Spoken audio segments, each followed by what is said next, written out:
Before Atari entered homes, the idea of a game existing inside a television was not only unfamiliar, but quietly confusing, because televisions had always been objects to watch, not objects to interact with. For decades, the screen had been something distant and untouchable, a moving window that delivered images, voices, and stories, but never asked anything in return. Historically, this matters because the television was not perceived as a tool or a toy, but as a one-directional presence that defined how evenings looked without changing how people behaved. By the early 1970s, technology was beginning to feel closer, smaller, and more personal, yet the idea of doing something with a television still felt unusual. The world outside was filled with technological optimism, shaped by the space race, scientific ambition, and a growing belief that machines would quietly reshape daily life. Inside the home, however, technology moved more slowly, cautiously finding its place among furniture, habits, and unspoken rules. When the first conversations about home video games began, they did not sound like entertainment plans, but like questions without clear answers. Was this a toy? Was it a machine? Was it something temporary or something that would stay? People did not yet have a language for it. Historically, games belonged to physical spaces such as tables, floors, cards, boards, and outdoor areas where movement, touch, and presence defined the experience. Arcade machines existed, but they were loud, public, and distant from the quiet rhythm of home life. The idea that something playful could quietly sit beside a television felt strange, almost misplaced. This unfamiliarity created hesitation rather than excitement. Early home gaming was not welcomed with immediate enthusiasm, but with careful curiosity, as if households were unsure whether this new object truly belonged in their living space. The screen, once passive, was now being asked to respond. This shift was subtle, but psychologically significant. Interacting with a television challenged long-standing habits because it required attention, intention, and a willingness to touch what had always been observed from a distance. Historically, moments like this often feel small at first, but they mark the beginning of large cultural changes. Atari did not arrive as a finished idea, but as a question placed gently into the home. What happens if the screen listens? What happens if movement on the screen depends on the hands holding a controller? In the early days, these questions were not answered clearly. People experimented slowly, often unsure of what they were supposed to do or how long they were supposed to do it. This uncertainty is important because it shaped the tone of early home gaming. There was no urgency, no mastery, and no pressure to understand everything immediately. Instead, there was quiet exploration. Historically, this period reflects a time when technology was still allowed to feel mysterious, before instructions, optimization, and constant feedback became the norm. Atari entered homes during this moment of openness, when curiosity could exist without expectation. The console did not announce a revolution, but quietly suggested a possibility that the television might become something more than a surface to watch, that the home might allow a new kind of presence, somewhere between play and observation. Before routines formed, before habits settled, And before games became familiar, there was simply the feeling of encountering something new without knowing where it would lead. This feeling is where the Atari story truly begins.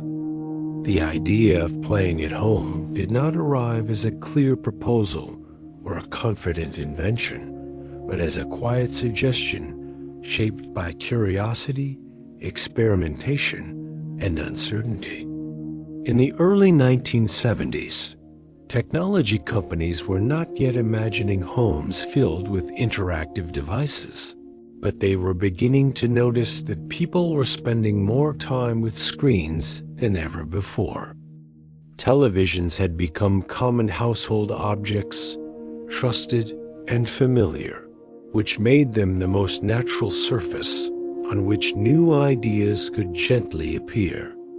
Historically, this moment matters because it represents a shift in thinking, where entertainment was no longer seen as something delivered to the home, but something that might quietly emerge from within it. The first experiments with home gaming were simple, almost hesitant, and often framed as demonstrations rather than products meant for long-term use. Engineers and designers were not trying to create immersive worlds or lasting experiences, but testing a basic question. Could interaction feel natural in a space designed for rest? This question shaped everything that followed. Early concepts of home play focused on shared presence rather than individual mastery, because homes were social spaces where people gathered without clear goals.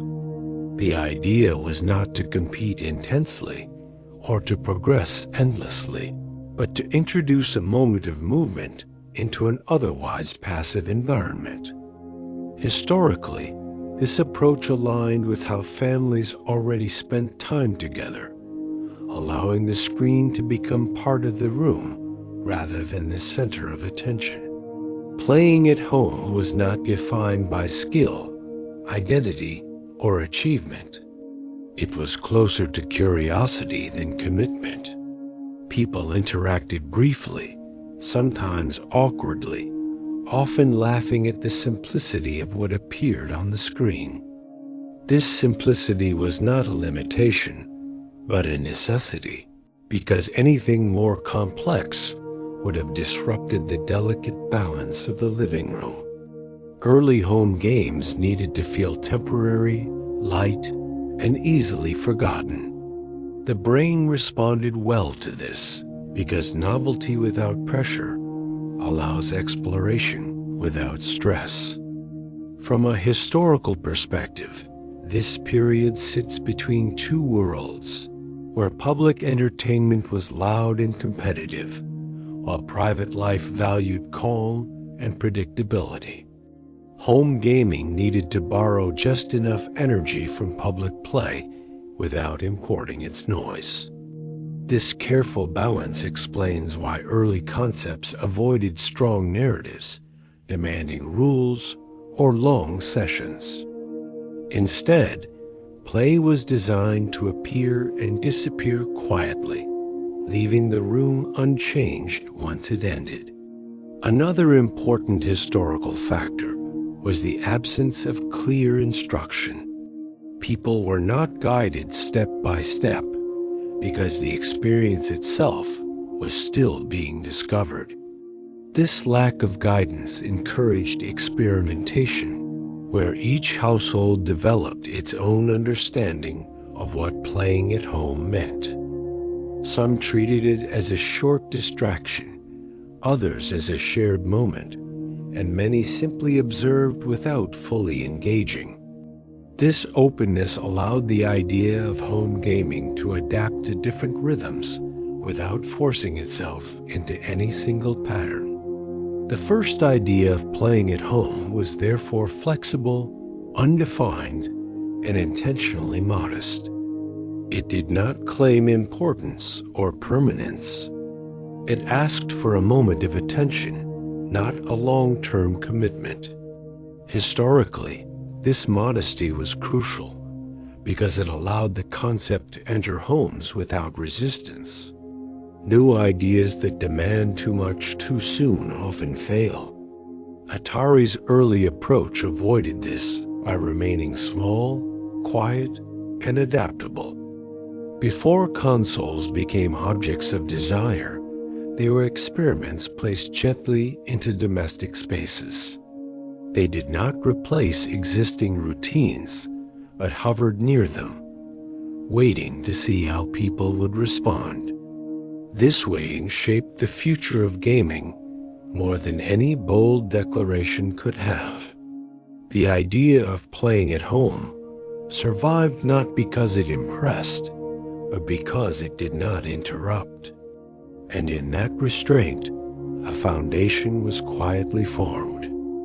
When Atari finally entered the living room, it did not arrive as a centerpiece or a declaration, but as a small and unfamiliar object placed carefully near the television, as if no one was entirely sure where it belonged.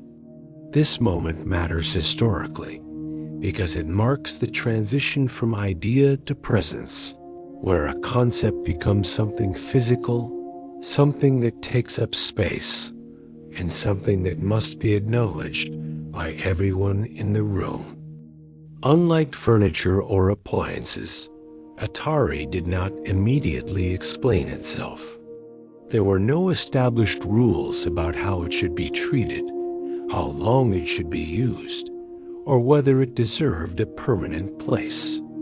It sat quietly, connected by cables that felt slightly out of place, waiting for permission rather than demanding attention.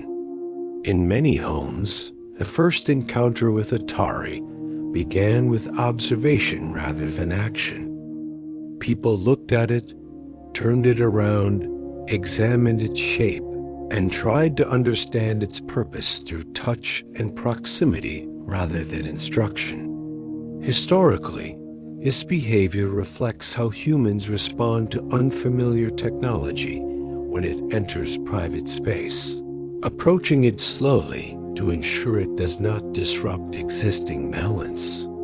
The living room had its own order, shaped by furniture placement, movement paths, and unspoken expectations. Introducing a new object into this environment required negotiation. Atari did not replace anything that already existed. It did not take the place of the television, nor did it remove other evening activities. Instead, it hovered near them, testing whether it could coexist without changing the rhythm of the room. This coexistence was fragile at first. Turning it on felt slightly unusual because it transformed the television from a source of images into a surface that responded. The screen no longer moved on its own. It waited. This waiting was significant because it placed responsibility in the hands of the people sitting in front of it. Movement now depended on choice. Historically, this shift introduced a new relationship between viewer and screen, one that required intention rather than passive attention. The first sessions were often short. People experimented briefly, sometimes unsure whether they were doing it correctly, and often stopping before fully understanding what the experience offered. This hesitation was not failure, but adaptation. The brain needs time to integrate new patterns, especially when they alter long-standing habits. Atari respected this process by not overwhelming the room. Its visuals were simple, its sounds minimal, and its demands limited. The living room remained recognizable. Couches stayed where they were. Lights were not rearranged.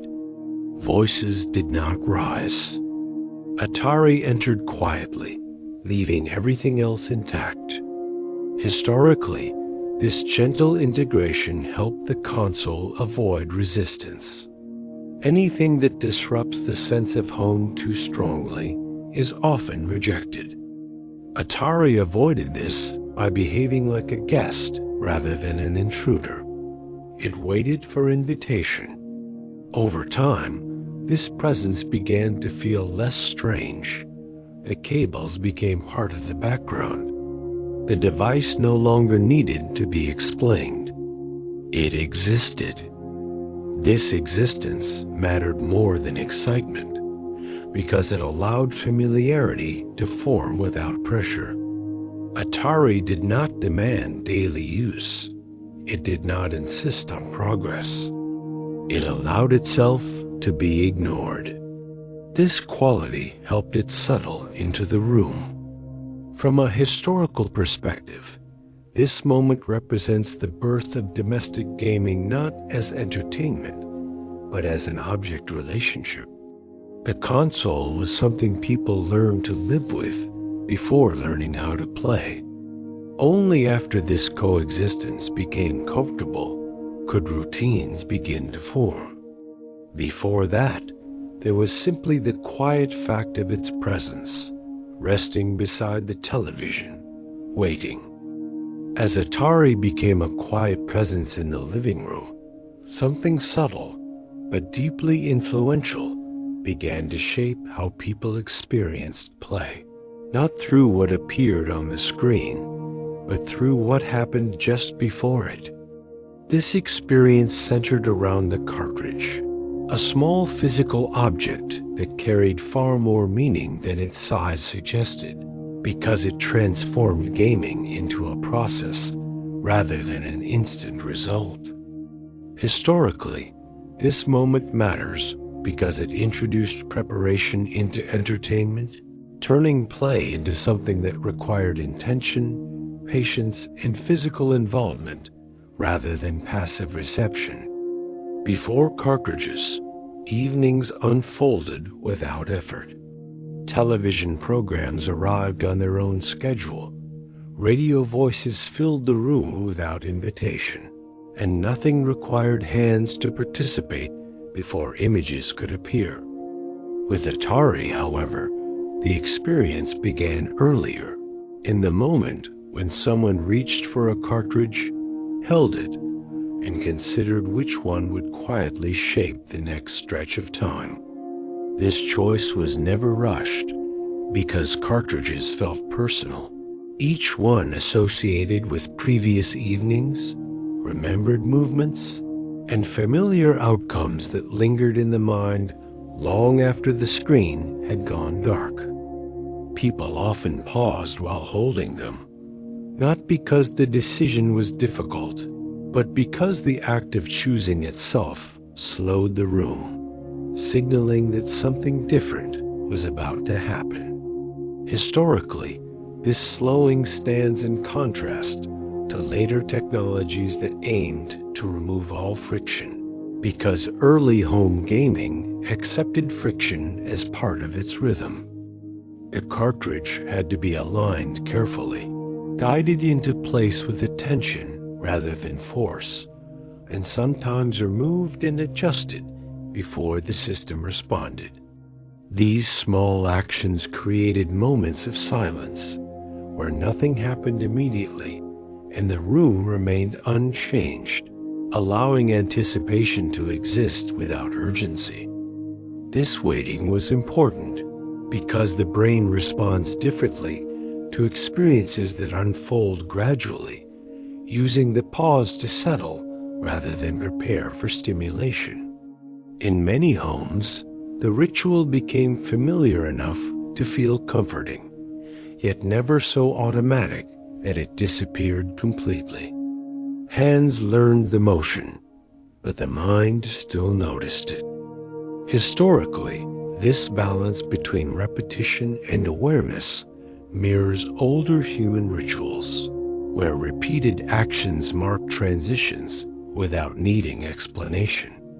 The cartridge ritual marked the transition from watching to participating, from observing the screen to inviting it to respond. Once inserted, there was often a brief stillness, a moment where the television showed nothing new, and the console made no sound that demanded attention.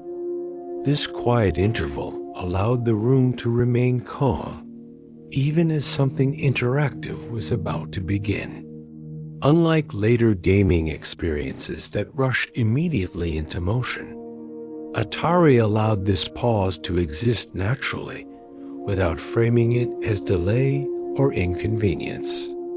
The physical presence of cartridges also grounded games in reality, reminding players that the experience existed not only on the screen, but in their hands and in the space around them. Historically, this grounding mattered because it kept gaming connected to the physical world, preventing it from feeling abstract or detached.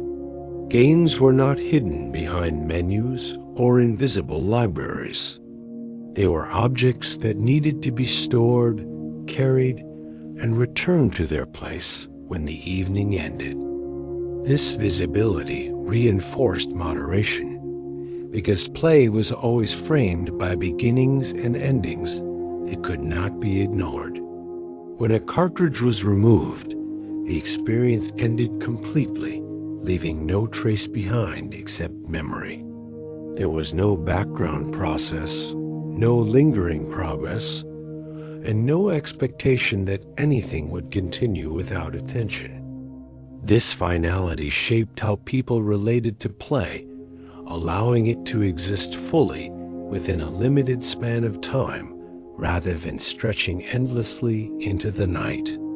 Historically, this containment aligned with how evenings were already structured, making it easier for gaming to coexist with rest. The ritual of cartridges did not push for longer sessions or deeper immersion, but gently defined boundaries that felt natural rather than imposed. Over time, these repeated actions created familiarity, and familiarity created comfort. People came to recognize the weight of a cartridge, the feel of its edges, and the subtle resistance of the console as part of the experience itself. The game was not only what appeared on the screen, but everything that happened before and after it. This holistic experience helped early home gaming feel less intrusive and more like a quiet addition to existing routines. From a historical perspective, the cartridge ritual represents a moment when technology respected human pace, allowing interaction to unfold at a speed that matched the home rather than challenging it. Atari did not ask players to adapt quickly. It adapted to them, and in that adaptation, a rhythm was established that would quietly influence generations of gaming to come.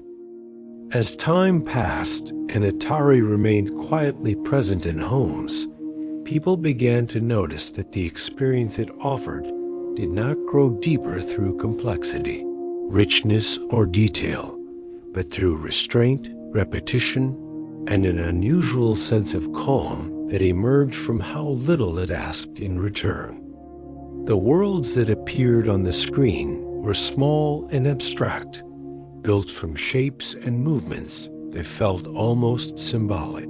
Yet they carried a completeness that did not invite expansion or demand explanation, allowing them to exist comfortably within the limited space of the living room. Historically, this simplicity reflected more than technical limits, because it aligned with a period when electronic technology was still learning how to coexist with domestic life rather than dominate it, and when devices were expected to adapt to human rhythms instead of reshaping them. The sounds produced by Atari followed the same philosophy, remaining minimal, repetitive, and functional, yet strangely present, filling the room just enough to acknowledge interaction without overwhelming the surrounding silence that defined evening hours. There were no layered melodies designed to guide emotion, no rising themes that pushed excitement forward, and no constant audio designed to demand focus, which allowed sound to exist as a gentle confirmation rather than a persistent call for attention.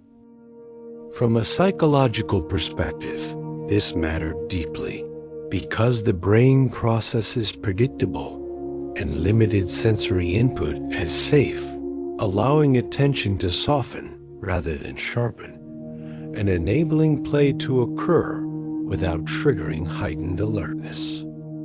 Historically, early electronic devices treated sound as a signal rather than an atmosphere, and Atari continued this approach by allowing silence to remain present, creating space for thought, quiet conversation, or simply the awareness of being in the room. Visually, the same restraint shaped every experience.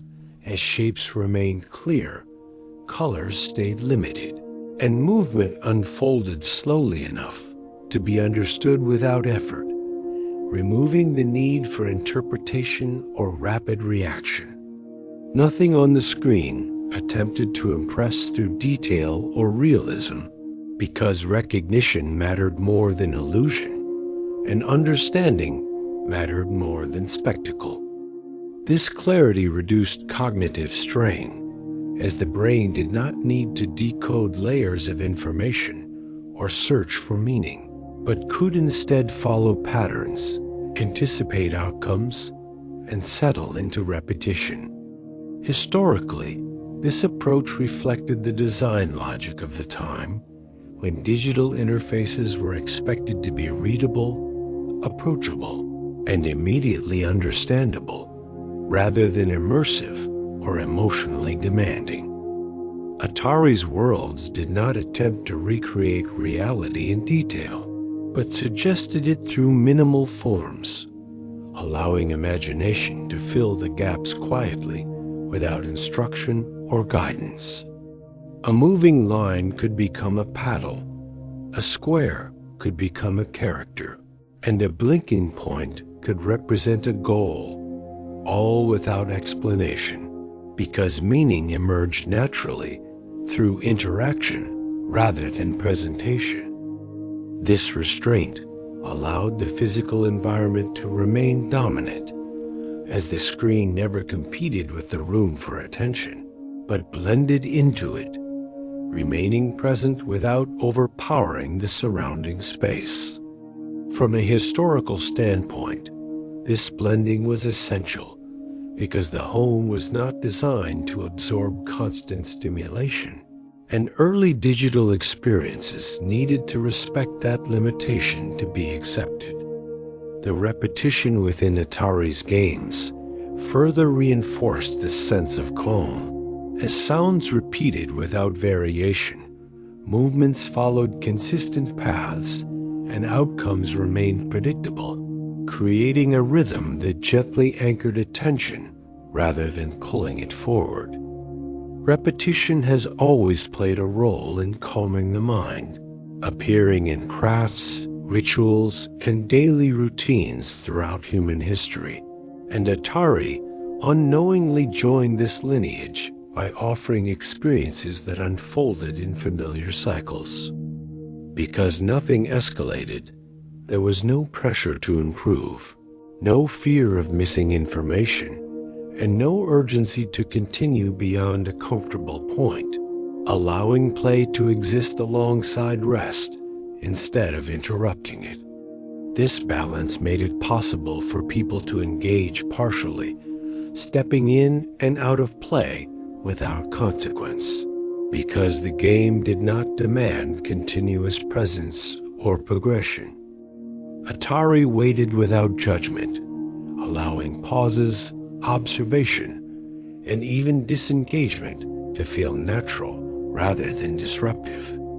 Historically, this patience was rare in entertainment, which often competed aggressively for attention, but Atari's design allowed coexistence instead of competition. The simplicity of sound and image also ensured that the room itself remained audible, preserving the presence of footsteps, breathing, distant voices, and the subtle sounds of everyday life, which kept the experience grounded in reality.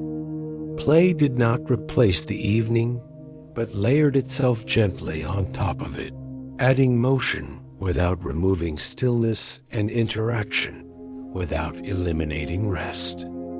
From a historical perspective, this layered presence explains why early home gaming felt acceptable rather than intrusive, as complexity would have required isolation, while simplicity allowed integration.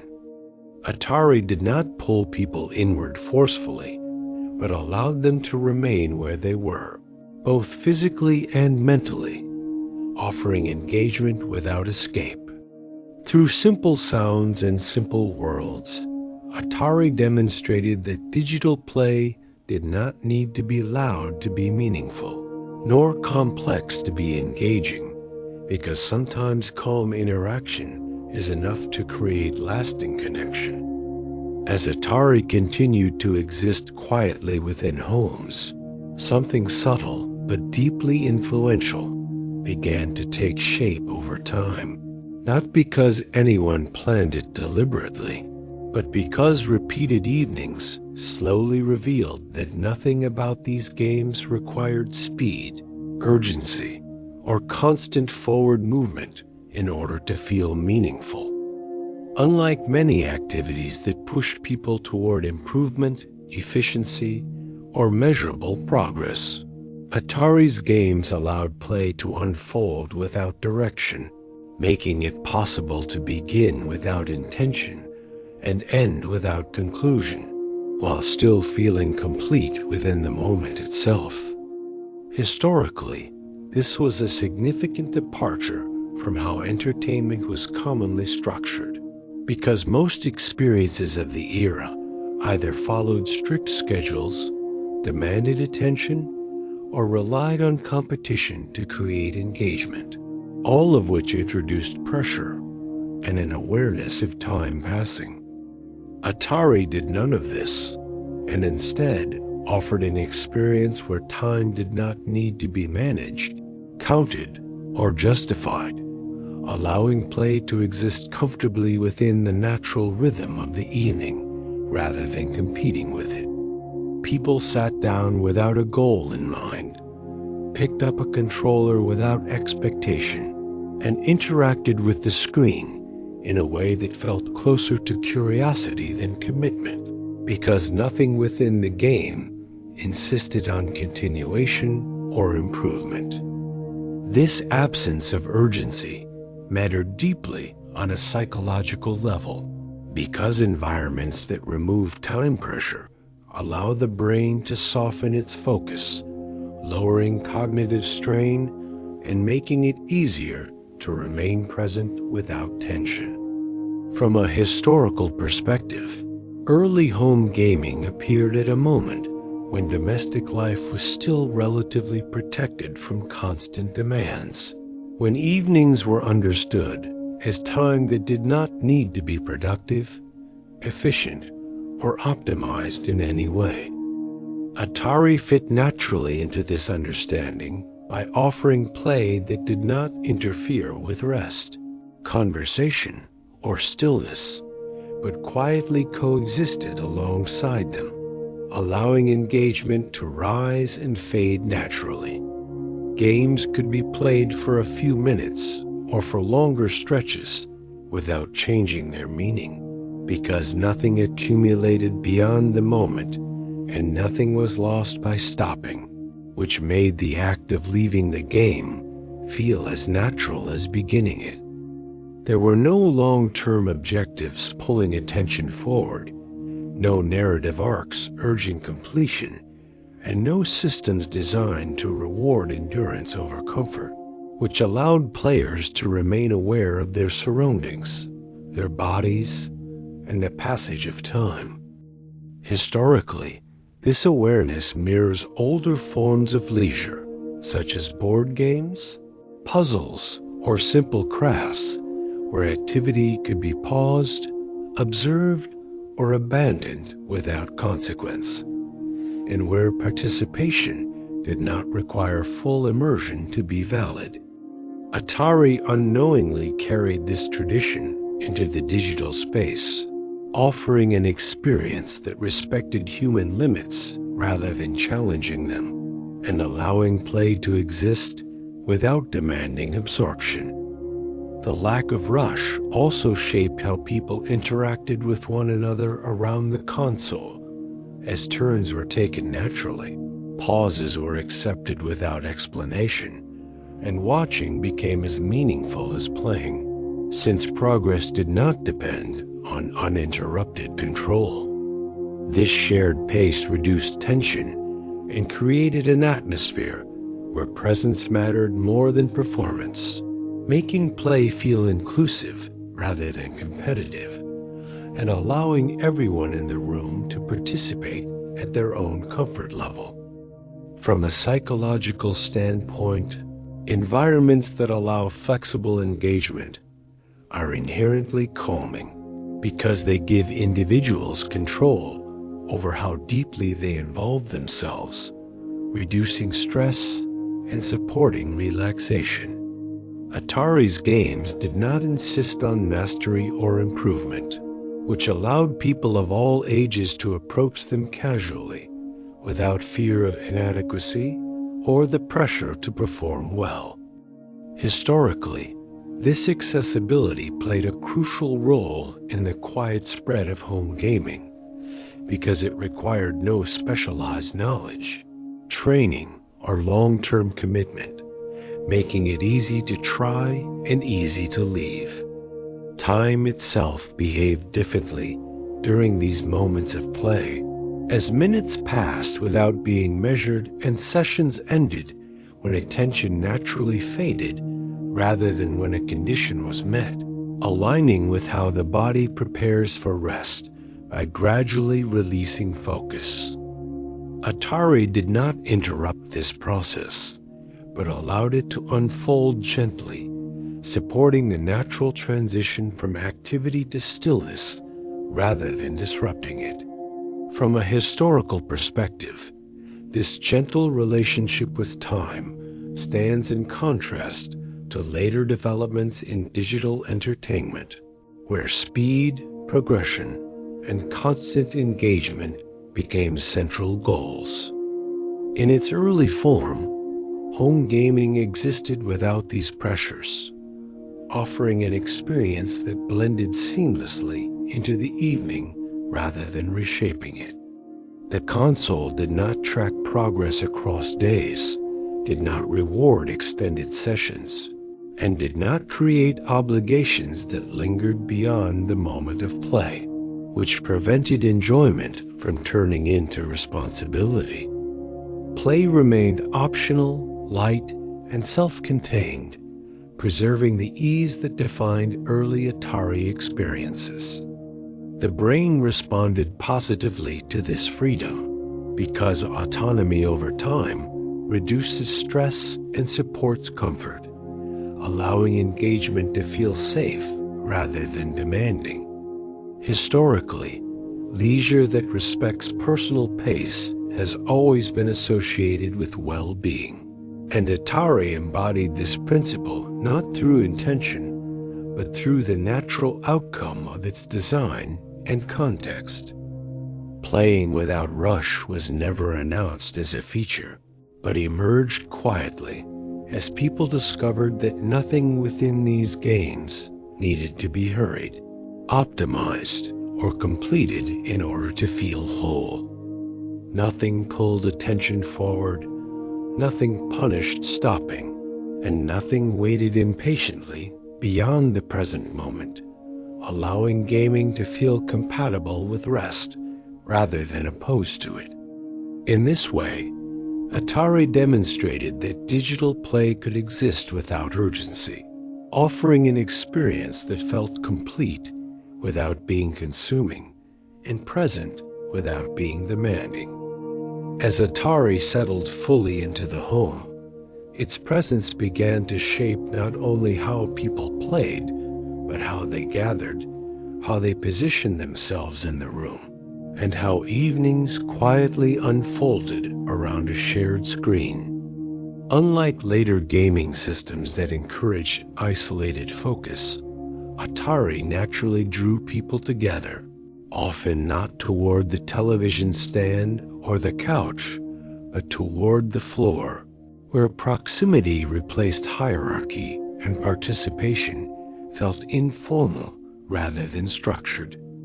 Historically, this matters because it reflects how early home gaming aligned with existing domestic habits, where families already gathered closely in shared spaces without rigid boundaries between observer and participant. People sat wherever there was room, sometimes leaning against furniture, sometimes cross-legged on the carpet, and sometimes standing briefly before settling down, creating a fluid arrangement that changed without instruction. This physical closeness softened the experience because it removed the sense of performance and replaced it with presence, allowing play to exist as part of the room rather than as an activity that demanded separation. The television remained the focal point, but it did not dominate attention in the way later screens would, because Atari's simplicity allowed eyes to drift, conversations to continue, and silence to exist without feeling incomplete. Historically, this kind of shared attention mirrors older forms of evening gathering, where listening, watching, and doing blended together without clear transitions or expectations. Families took turns without formal rules, passing the controller naturally when interest faded or curiosity shifted, because nothing in the game demanded continuous control or exclusive ownership of the experience. Watching someone else play felt as meaningful as playing, since outcomes were simple, progress was temporary, and no one was left behind by stepping away. This quiet form of participation reduced competition, transforming it from something intense into something gentle, where winning and losing mattered less than the shared moment itself. From a psychological perspective, environments that allow observation without exclusion support comfort and connection because they remove the pressure to perform while still offering engagement. Atari created this environment unintentionally, simply by being modest enough to leave space for people rather than filling every moment with stimulus. Historically, this modesty reflects the period in which Atari emerged, a time when technology had not yet learned to demand attention constantly, and when devices were expected to adapt to human presence instead of reshaping it.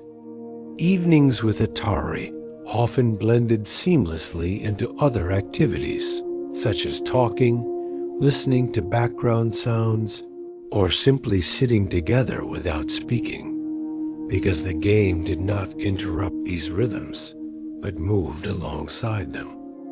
The floor became a shared ground, both literally and figuratively, where age, skill, and role mattered less than proximity and curiosity. Children and adults occupied the same space without distinction, because the games did not require specialized knowledge or ability to enjoy or understand. This equality shaped how gaming was perceived, not as a specialized hobby, but as something that could briefly touch everyone in the room without demanding commitment. Historically, this inclusiveness played a crucial role in how home gaming became accepted, because it did not fracture family space or replace existing forms of togetherness. As evenings progressed, play often faded naturally rather than ending abruptly, with controllers resting beside hands attention drifting away from the screen, and the room returning gradually to stillness. Historically, this inclusiveness played a crucial role in how home gaming became accepted, because it did not fracture family space or replace existing forms of togetherness. As evenings progressed, play often faded naturally rather than ending abruptly, with controllers resting beside hands, attention drifting away from the screen, and the room returning gradually to stillness. From a historical perspective, this quality distinguishes early home gaming from later forms of digital entertainment, which increasingly sought to hold attention, track engagement, and extend interaction beyond the moment. Atari did none of this, and in doing so preserved a relationship with play that remained light, temporary, and compatible with rest. From a historical perspective, this quality distinguishes early home gaming from later forms of digital entertainment, which increasingly sought to hold attention, track engagement, and extend interaction beyond the moment. Atari did none of this, and in doing so preserved a relationship with play that remained light, temporary, and compatible with rest. As screens evolved and worlds grew more complex, this early moment faded into memory, but its influence remained, hidden beneath layers of progress and performance. Atari left behind more than technology. It left behind a way of being with games that allowed them to touch everyday life lightly, without weight or obligation. And in that quiet presence, a foundation was laid not just for gaming, but for how technology might live alongside us without asking to replace who we already are.